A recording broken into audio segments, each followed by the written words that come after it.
నమస్తే right nine మీడియాకు స్వాగతం. ముందుగా హెడ్లైన్స్.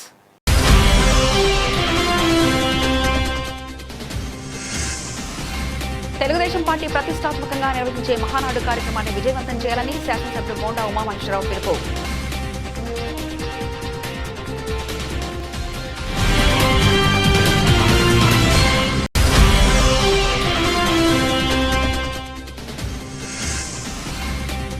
ఆంధ్రప్రదేశ్లోని సముద్ర తీరం అభివృద్ధికి సమగ్ర విజన్ ప్లాన్ తయారు చేయండి. ముఖ్యమంత్రి చంద్రబాబు నాయుడు ఆదేశం.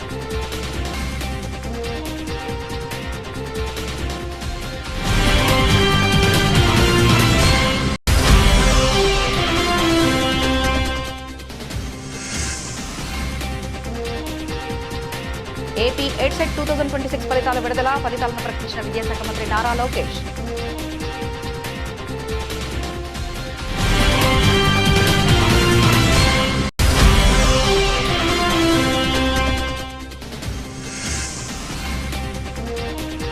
గత జగన్ ప్రభుత్వం కమిషన్ కోసం పారిశ్రామికవేత్తలను వేధించి రాష్ట్ర అభివృద్ధిని పాతాళానికి తొక్కేసింది.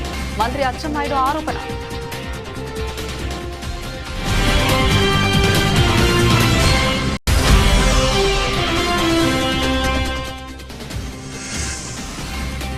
వ్యవసాయ అనుబంధ రంగాలపై సీఎం క్యాంపు కార్యాలయంలో ముఖ్యమంత్రి చంద్రబాబు సమీక్ష.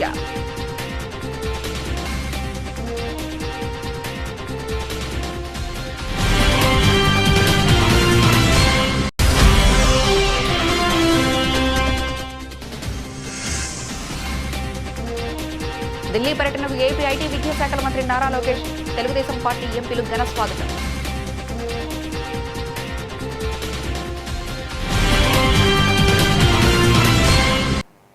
చిత్తూరు నగర శివారు ప్రాంతమైన కోడిగుట్ట పల్లెనందు వెంకటేష్ ఆధ్వర్యంలో తొలిసారి ఏర్పాటు చేసిన నడివీధి గంగమ్మకు చిత్తూరు శాసనసభ్యులు గురజాల జగన్మోహన్ అమ్మవారికి తొలి హారతిచ్చి పట్టు వస్త్రాలు సమర్పించారు. ఈ సందర్భంగా ఆయన మాట్లాడుతూ ఉమ్మడి చిత్తూరు జిల్లాలో గంగమ్మ జాతరలు నిర్వహించడం ఆనవాయితీగా వస్తుందని, అదేవిధంగా గ్రామ దేవతలను కొలవడం వల్ల గ్రామ ప్రజలందరూ సుఖ సంతోషాలతో ఉంటారని తెలిపారు. ఈ కార్యక్రమంలో వెంకటేష్ పలువురు గ్రామ పెద్దలు పాల్గొన్నారు. వైఎస్ కాలనీ అందుకు తీరిన నడివీధి గంగమ్మకు ఆలయ ధర్మకర్త రెడ్డిగుంట కిషోర్ హారతిచ్చి ప్రత్యేక పూజలు నిర్వహించారు. ఈ సందర్భంగా 13 సంవత్సరాలుగా అమ్మవారిని ప్రతిష్ఠిస్తున్నామని, కోరిన కోరికలు తీర్చే గంగమ్మ తల్లిని వైఎస్ కాలనీ గంగమ్మ తల్లి అని కిషోర్ తెలిపారు.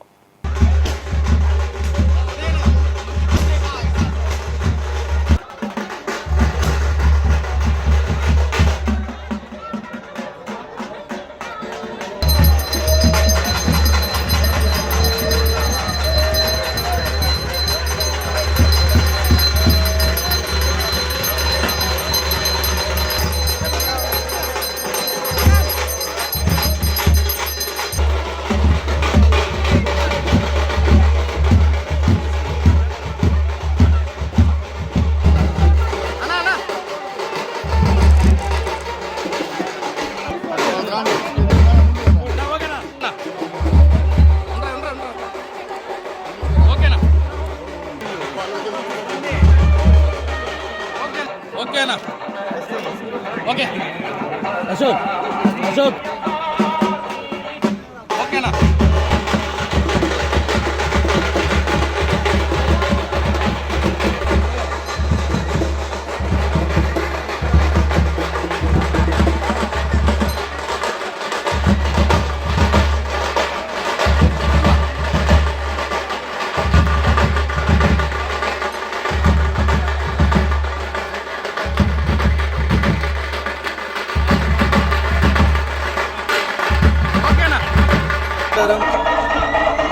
ఈరోజు చిత్తూరు నియోజకవర్గం కోడిగుట్ట ప్రాంతంలో గంగమ్మ తల్లిని పూజిస్తున్నారు.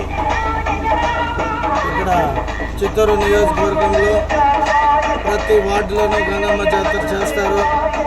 ముఖ్యంగా ఈ చిత్తూరు జిల్లా మరియు తిరుపతి ప్రాంతాల్లో ప్రతి వీధిలోనూ నడివీధి గంగమ్మ అని, ప్రతి ఒక్క వార్డులోనూ గంగమ్మని పూజించే మా చిత్తూరు ప్రజలు ఎప్పుడూ సుఖ సంతోషాలతో, ఆరోగ్యము, ఐశ్వర్యంతో బాగుండాలని ఆ గంగమ్మ తల్లిని ప్రార్థించడం జరిగింది. అలాగే ఎండల తీవ్రత ఎక్కువైంది కాబట్టి వర్షాలు బాగా కురిసి ఎక్కడికక్కడ నీటి సమస్య లేకుండా రైతన్నలు బాగుండాలని, అలాగే మా చిత్తూరు నియోజకవర్గం అభివృద్ధి చెందాలని మనస్ఫూర్తిగా గంగమ్మ తల్లిని ప్రార్థించడం జరిగింది. Thank you.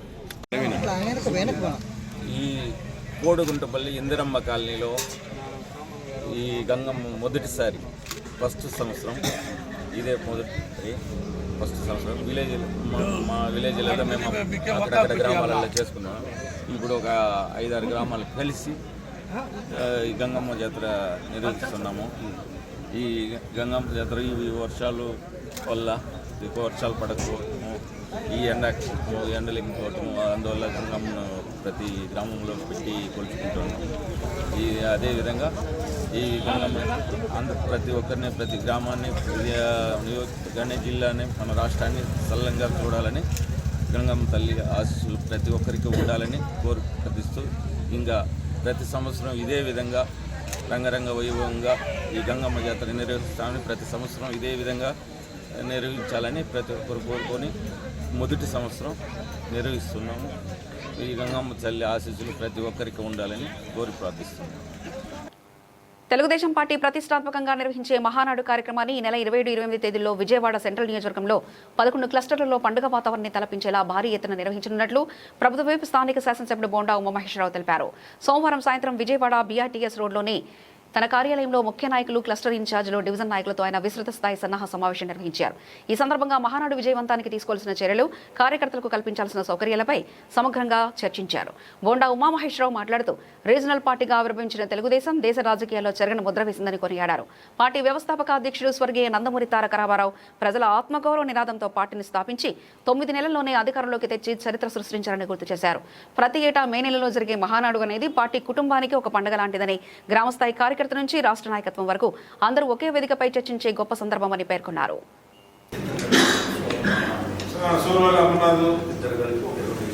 అమర్నాథ్ గౌడు, శివబాబు, అలాగే వెంకట ప్రసాద్ పాయింట్లో ఇప్పుడు మహానాడు అరేంజ్మెంట్ చేయాలి. దానికి కావాల్సిన ప్రొసెసర్ 8GB నుంచి 16GB ర్యామ్,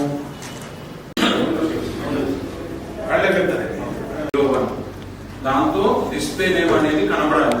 ప్రతి క్లస్టర్ వైజ్ గా 1-2 ఎదురుగా ఆ డిస్ప్లే మీద కెమెరా ఉంది.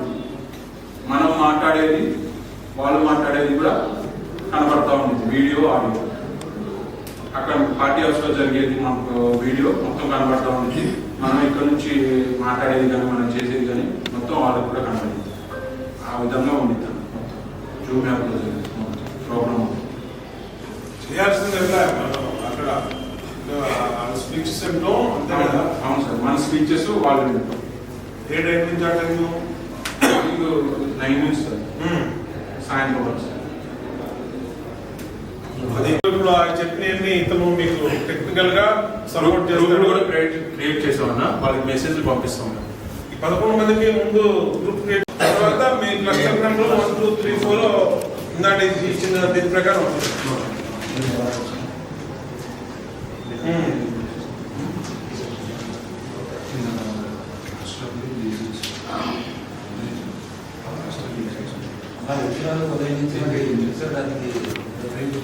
ఎక్విప్మెంట్ ఇదంతా మహానాడు అంతా మానిటరింగ్ చేస్తూ ఉంటారు. గుర్తుపెట్టుకోండి, ఎవరు కనుక కరెక్ట్గా కనుక మనం లేకపోయినా, ఎవరు కనుక చేయకపోయినా చాలా ఇబ్బంది పడతారు. గుర్తుపెట్టు, మేము యాక్చువల్గా అందుకని ఎన్ని ఉండకూడదని ఒక చోట పెడదామని మ్యాక్సిమం ట్రై చేసాం. మ్యాక్సిమం ట్రై చేసి ఎంత చెప్పాలని చెప్పాం. చెప్పిన ఆయన పలాసిని గారు అర్థం చేసుకోవాలని చెప్పి రిక్వెస్ట్ చేసాడు. కాబట్టి అది లేనట్టే అనేది అందరూ ఆ రోజు అక్కడ రావాలా. క్లస్టర్ వాళ్ళందరూ ముందే మీరు డివిజన్, ఇప్పుడు అందుకనే డివిజన్ ప్రెసిడెంట్ అందరూ వచ్చారు. డివిజన్ ప్రెసిడెంట్ కూడా రమ్మని దానికోసమే ఈ లోపే అందరూ మీ డివిజన్ బాడీలు, ఎవరెవరైతే కమిటీలు ఉన్నారో వాళ్ళు, అనుబంధ సంస్థల కమిటీలు అందరూ రావాలి. అందరూ వీళ్ళు సభ్యత్వం కార్డు తీసుకొని రావాలి. సభ్యత్వం కార్డు స్కాన్ చేస్తారు. స్కాన్ చేసినప్పుడు ఆటోమేటిక్గా అటెండెన్స్ లో వెళ్ళిపోతారు. స్టేట్ పార్టీ నుంచి ఒక అబ్జర్వర్ వస్తాడు.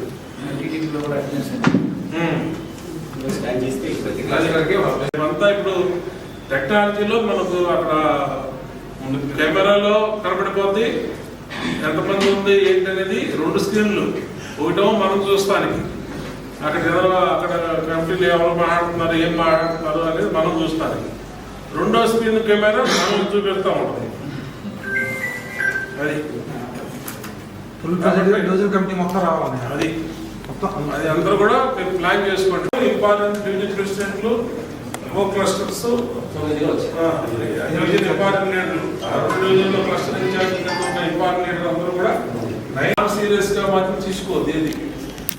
ఇది ఏం తిప్పులాలు పడండి, 2 రోజులు మాత్రం పక్కన పెట్టేసి ఒక రూప్ కిందే కాబట్టి రోడ్డు మీద ఎండ వచ్చిందాలో వాన వచ్చిందాలో వెళ్ళిపోతారు. మనం చోటే కాబట్టి వాళ్ళకి భోజనాలు పెడతాం, టిఫిన్ పెడతాం, టీ పెడతాం, స్నాక్స్ అన్ని పెడతాం కాబట్టి అంతా కవర్ చేస్తా కూర్చోవచ్చు కాబట్టి ఏం పడతారు అదేం లేదు కదా. కాబట్టి అది మాత్రం జాగ్రత్తగా మానిటరింగ్ చేసుకోండి. చాలా ఇంపార్టెంట్. మళ్ళీ ఎక్కడ మీరు ఇదైనా ఈ తర్వాత మళ్ళీ మనం అడిగేదానికి కూడా మాట వస్తుంది.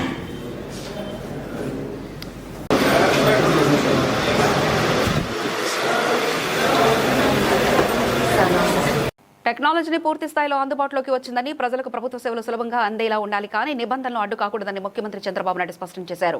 ప్రజలకు ప్రభుత్వ సేవలు సులభంగా ఉండే విధంగా చూడాలని, ఈ మేరకు అవసరమైన మేరకు బిజినెస్ రూల్స్ సవరించాలన్నారు. బిజినెస్ రూల్స్ సవరించాలని గతంలోనే అనుకున్నామని, దానికి సంబంధించిన కార్యాచరణ సిద్ధం చేయాలని సీఎం ఆదేశించారు. సోమవారం క్యాంపు కార్యాలయంలో ఆర్టీజీఎస్ పనితీరుతో పాటు వివిధ శాఖల కార్యక్రమాలు క్షేత్రస్థాయిలో అమలవుతున్న తీరుపై సీఎం చంద్రబాబు సమీక్షించారు. ఈ సందర్భంగా ముఖ్యమంత్రి మాట్లాడుతూ ప్రజల కోసం అధికారులు, ఉద్యోగులు, క్షేత్రస్థాయి సిబ్బంది పనిచేయడం ఎంత ముఖ్యమో దానికి అనుగుణంగా ఫలితాలు చూపించడం కూడా అంతే ముఖ్యమని తెలిపారు. క్షేత్రస్థాయిలో ప్రభుత్వ పథకాల అమలు, ప్రభుత్వం అందిస్తున్న సేవలపై ఎప్పటికప్పుడు సమాచారం సేకరిస్తున్నామని తెలిపారు. ఆ సమాచారం ఆధారంగా అధికారులు, ఉద్యోగుల పనితీరును అంచనా వేయాలి. బాగా పనిచేస్తున్న అధికారులను అభినందిందామని తెలిపారు. సరిగ్గా పనిచేయని అధికారులకు ఓరియంటెడ్ క్లాసులు తీసుకుందామని, రొటీన్ పద్ధతిలో పనిచేయడమే కాకుండా వినూత్నంగా ఆలోచన చేయాలని, సేవలను సులభతరం చేయాలి. రొటీన్ పద్ధతిలో చేసే పని విధానానికి కాలం చెల్లిందని తెలిపారు. ప్రతి నియోజకవర్గానికి ప్రణాళికా శాఖ నుంచి నోడల్ అధికారులను నియమించాలని, వారి సేవలను పూర్తిగా వినియోగించుకోవాలని తెలిపారు. ప్రజలకు సేవలను త్వరితగతిన చేరవేసేందుకు బిజినెస్ రూల్స్ మార్చాలని గతంలోనే అనుకున్నామని, దానికి సంబంధించిన కార్యాచరణ సిద్ధం చేయాలని సీఎం ఆదేశించారు. ఆంధ్రప్రదేశ్లోని సముద్ర తీరం అభివృద్ధికి సమగ్ర విజన్ ప్లాన్ తయారు చేయాలని ముఖ్యమంత్రి చంద్రబాబు నాయుడు ఆదేశించారు. ఆర్థిక కార్యకలాపాల కేంద్రంగా కోస్తాంధ్ర తీరం మారేలా ఈ ప్రణాళికలు ఉండాలని సీఎం సూచించారు. సోమవారం క్యాంపు కార్యాలయంలో సముద్ర తీర అభివృద్ధికి సంబంధించిన నిపుణులు, అధికారులతో సీఎం సమావేశమయ్యారు. ఏపీలో ఉన్న 1000 కిలోమీటర్ల సుదీర్ఘ తీర ప్రాంతాల్లో అభివృద్ధి ప్రాజెక్టులు, పెట్టుబడులు, ఉద్యోగ ఉపాధి అవకాశాలు, మత్స్యకారులకు కలిగే ప్రయోజనాలపై పూర్తిస్థాయి అధ్యయనం నిర్వహించాలని సీఎం స్పష్టం చేశారు. ప్రస్తుతం ప్రపంచవ్యాప్తంగా బ్లూ ఎకానమీలో భాగంగా సముద్ర ఆర్థిక వ్యవస్థ గురించే చర్చ జరుగుతుందని, అపారమైన వనరులను వెనక్కితీసే విస్తృత ప్రయోజనాలు దక్కే అవకాశం ఉందని ముఖ్యమంత్రి అన్నారు. ఏపీలో ఆక్వాకల్చర్ అభివృద్ధి చేశామని, రొయ్యలు, చేపల సాగు, ఎగుమతుల్లో ఏపీ నెంబర్ 1 స్థానంలో ఉందన్నారు. ఆక్వాకల్చర్లో వాల్యూ అడిషనల్ జరగాలని ముఖ్యమంత్రి నిర్దేశించారు. దీంతో పాటు ఆక్వా వరదలు కాలుష్యకారకంగా మారి పర్యావరణానికి హాని కలిగిస్తున్నాయని అన్నారు. ఈ సవాళ్లను పరిష్కరించేలా పూర్తిస్థాయి అధ్యయనం చేయాలని ముఖ్యమంత్రి సూచించారు. తన జన్మదిన వేడుకల్లో సంచలన కామెంట్స్ చేసిన మాజీ మున్సిపల్ చైర్మన్ జేసీ ప్రభాకర్ రెడ్డి ప్రజలు నాయకుడిని తిరిగి ప్రశ్నించే గుణం ప్రతి ఒక్కరిలో రావాలని తెలిపారు. ప్రజలు ఎప్పుడైతే ప్రశ్నిస్తారో అప్పుడే అభివృద్ధి జరుగుతుందని, ఎలక్షన్లలో డబ్బులు తీసుకొని ఓటు వేయడం మానేయండి అని తెలిపారు. ఈసారి 2000 ఇచ్చే వారికి ఓటు వేయొద్దని, 2000 తీసుకొని మీరు ఓటు వేసి మా దగ్గరికి వస్తే మేము కూడా డబ్బులు అడుగుతామని అని తెలిపారు.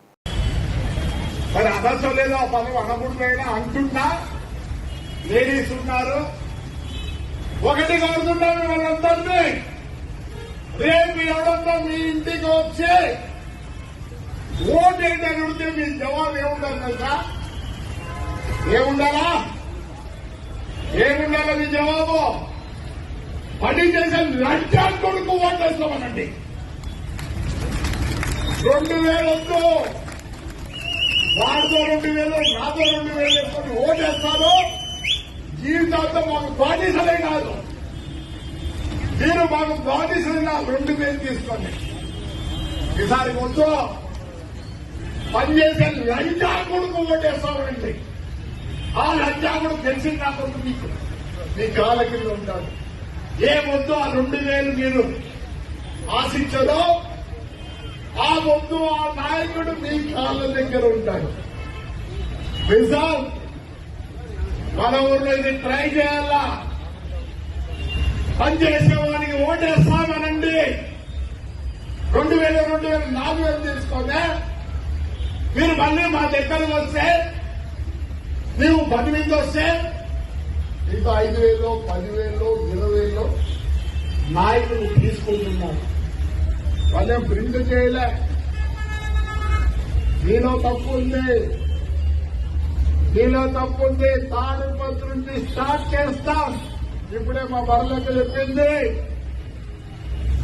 నేను పాట నీలే విన్నావరా?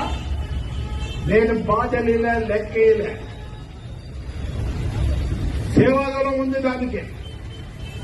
బర్రెల కంటే 3 బర్రెలు పెట్టుకొని జీవనం చేసింది. ఏం చెప్పినారు నువ్వు?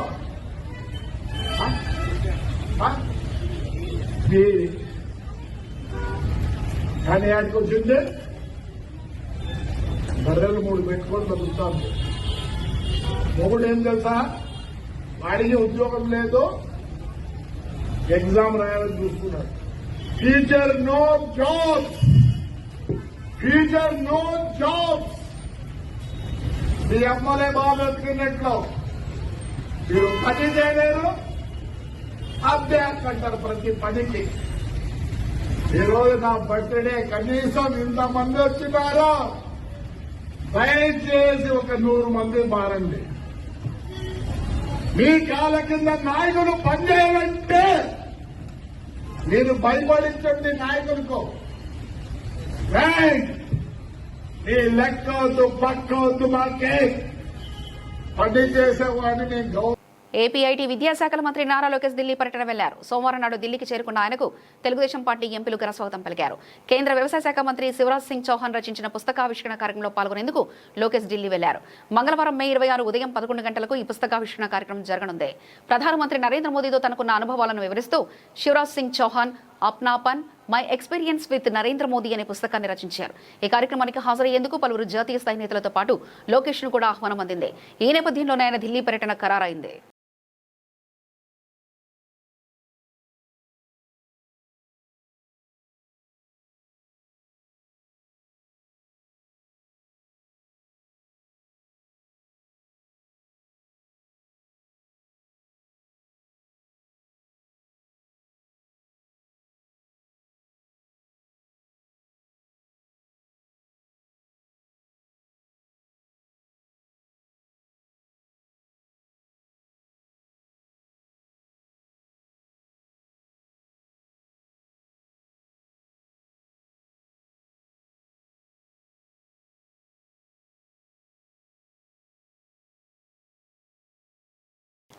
రాష్ట్రంలోని సూక్ష్మ, చిన్న, మధ్య తరహా పరిశ్రమలు ఉత్పత్తులను అంతర్జాతీయ వేదికపైకి తీసుకెళ్లే లక్ష్యంతో ఆంధ్రప్రదేశ్ ప్రభుత్వం కీలక అడుగులు వేసింది.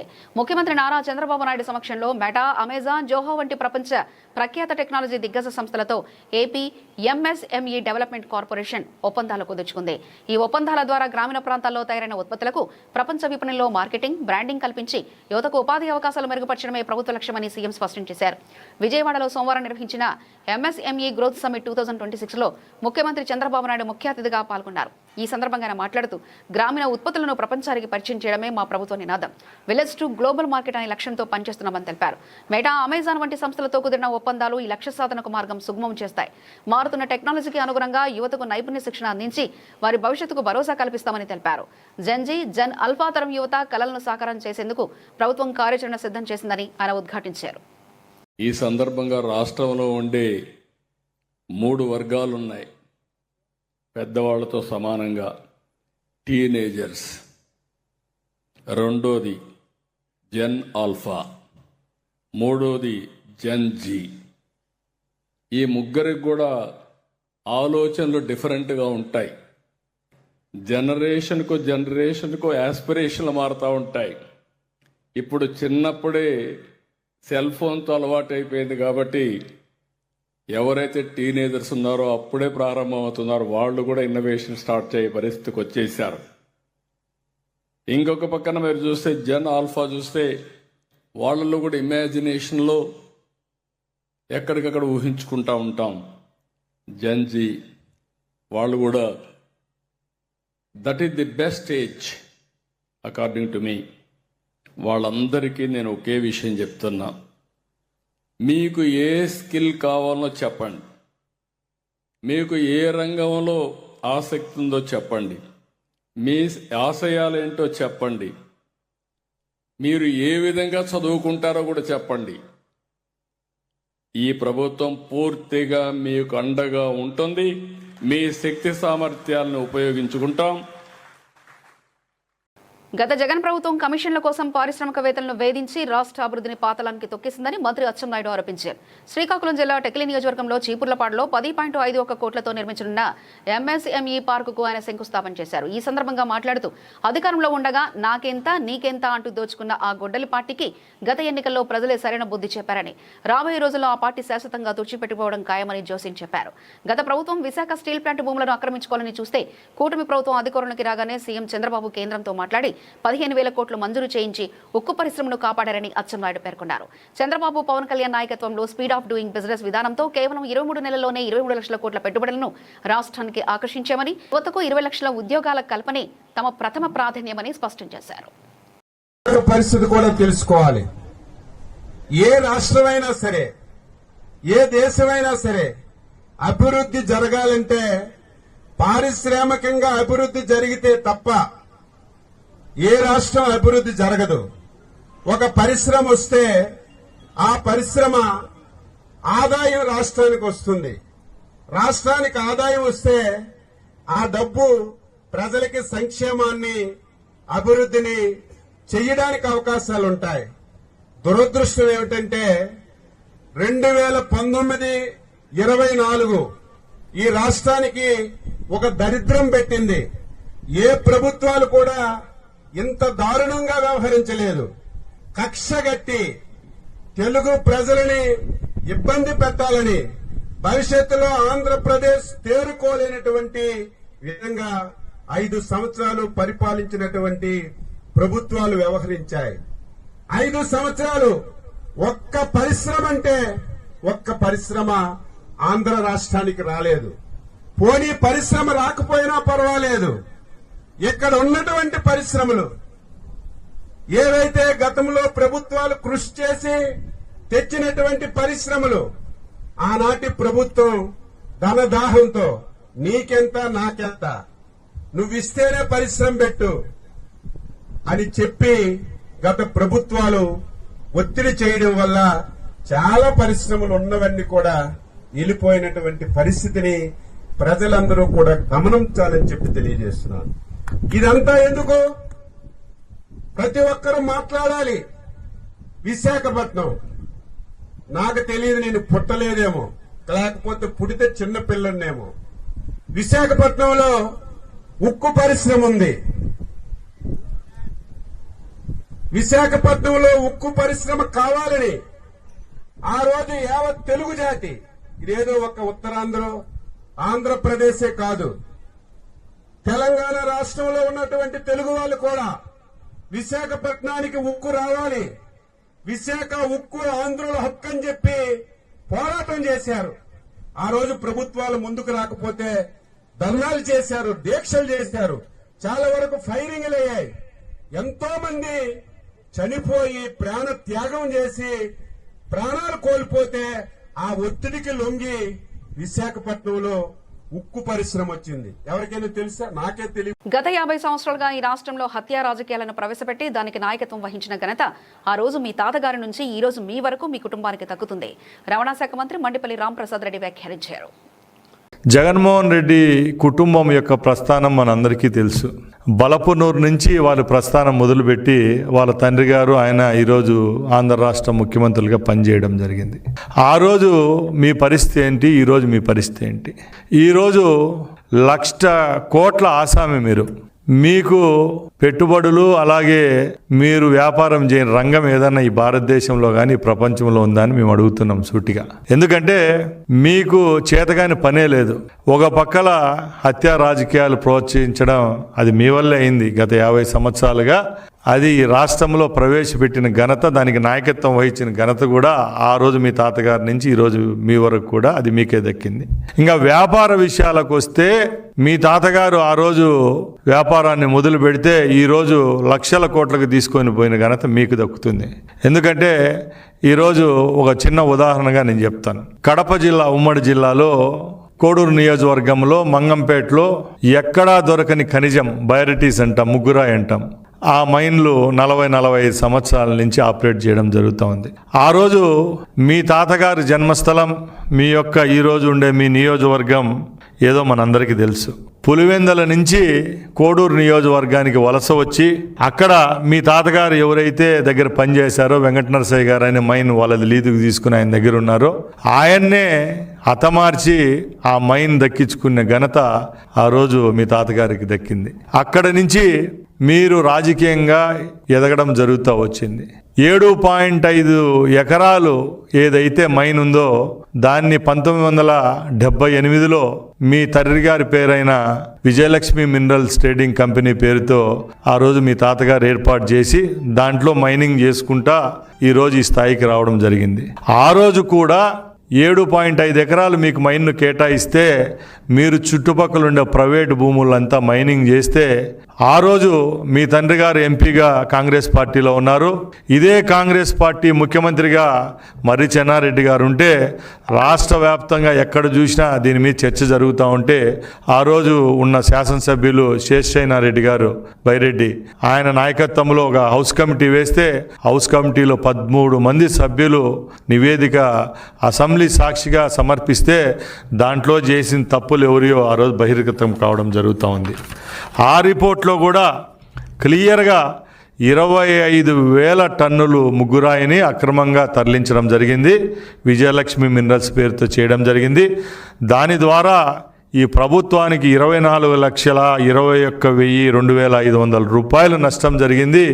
ఈ నష్టాన్ని వీళ్ళు కట్టాలని చెప్పి క్లియర్గా హౌస్ కమిటీ నివేదిక ఇస్తే దాన్ని కూడా మీరు ఏ విధంగా రూట్ మార్చారో అందరికీ మన ఈరోజు ఉండే వాళ్ళకు గతంలో రాజకీయాలు చేసిన వాళ్ళకి ప్రతి ఒక్కరికి విదితమే. ఆంధ్రప్రదేశ్లో బీఎడ్ కోర్సులో ప్రవేశాల కోసం నిర్వహించిన AP education common entrance test AP EdCET 2026 ఫలితాలు విడుదలయ్యాయి. రాష్ట్ర విద్యాశాఖ మంత్రి నారా లోకేష్ మంగళవారం ఈ ఫలితాలను అధికారికంగా ప్రకటించారు. ఏడాది ఎడ్సెట్లో రికార్డు స్థాయిలో 99.30% ఉత్తీర్ణత నమోదైనట్లు ఆయన వెల్లడించారు. ఏడాది ఎడ్సెట్ పరీక్షకు మొత్తం 19,880 మంది అభ్యర్థులు హాజరు కాగా వారిలో 19,741 మంది అర్హత సాధించినట్లు మంత్రి లోకేష్ తన ప్రకటనలో తెలిపారు.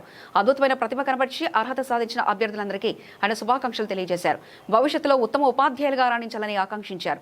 అభ్యర్థులు తమ ర్యాంకు కార్డులను అధికారిక వెబ్సైట్ cets.apsche.ap.gov.in ద్వారా డౌన్లోడ్ చేసుకోవచ్చు. అదనంగా 9552300009 అనే వాట్సాప్ నంబర్ ద్వారా కూడా ఫలితాలను సులభంగా తెలుసుకునే సదుపాయాన్ని కల్పించారు. ఎడ్సెట్లో అర్హత సాధించిన అభ్యర్థులు తప్పనిసరిగా కౌన్సిలింగ్కు హాజరై రాష్ట్రంలోని వివిధ కళాశాలలో బీఎడ్ కోర్సులో ప్రవేశాలు పొందుతారని తెలిపారు. డాక్టర్ బిఆర్ అంబేద్కర్ కోనసీమ జిల్లా పీగన్నవరం మండలం నాగులలంకలో లారీ బోల్తా పడింది. నిన్న జరిగిన సంఘటనకు కూతవేటు దూరంలో మరో ప్రమాదం చోటు చేసుకుంది. త్రుటిలో భారీ ప్రమాదం తప్పింది. కంకర్ చిప్స్ లోడ్లో వెళుతున్న లారీ రోడ్డు పక్కన ఉన్న పెద్దిరెడ్డి భాస్కర్ రావు ఇంటి గోడను ఢీకొట్టి తిరగబడింది. ప్రమాద సమయంలో అక్కడ ఎవరూ లేకపోవడంతో ప్రాణ నష్టం జరగలేదు. ఈ రోడ్డులో లారీలు టిప్పర్లు మితిమీరిన వేగంతో వెళ్తున్నాయని ప్రజలు ఆందోళన చెందుతున్నారు. సోమవారం జరిగిన ప్రమాదంలో టిప్పర్ ఢీకొని మహిళ మృతి చెందిందని, లారీల వేగాన్ని వెంటనే నియంత్రించాలని స్థానికులు డిమాండ్ చేశారు.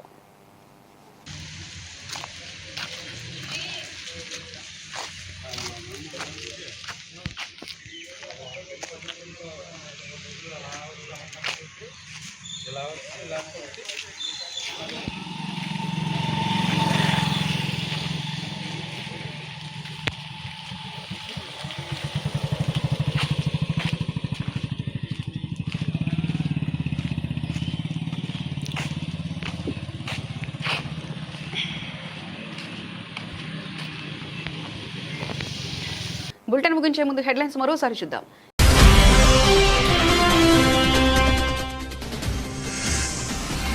తెలుగుదేశం పార్టీ ప్రతిష్టాత్మకంగా నిర్వహించే మహానాడు కార్యక్రమాన్ని విజయవంతం చేయాలని శాసనసభ్యుడు మోండా ఉమామహేశ్వరరావు పిలుపు.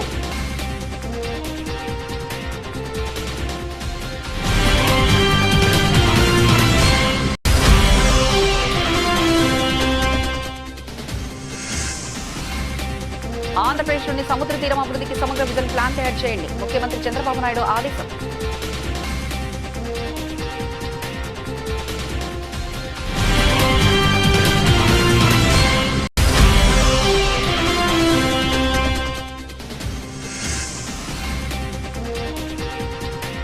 ఏపీ ఎడ్సెట్ 2026 ఫలితాల విడుదల. ఫలితాలను ప్రకటించిన విద్యాశాఖ మంత్రి నారా లోకేష్.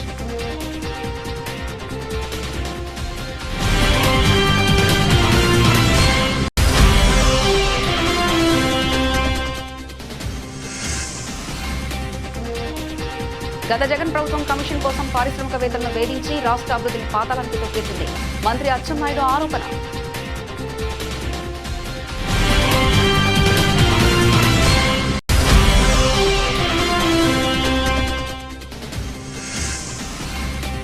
వ్యవసాయ అనుబంధ రంగాలపై సీఎం క్యాంపు కార్యాలయంలో ముఖ్యమంత్రి చంద్రబాబు సమీక్ష.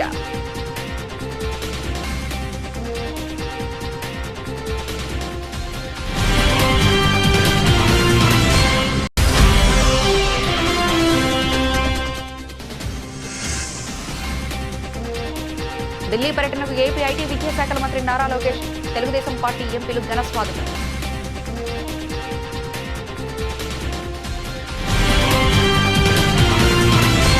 ఇవి ఇప్పటివరకున్న అప్డేట్స్. మరో బులెటిన్లో మళ్ళీ కలుసుకుందాం. అంతవరకు సెలవు. నమస్కారం.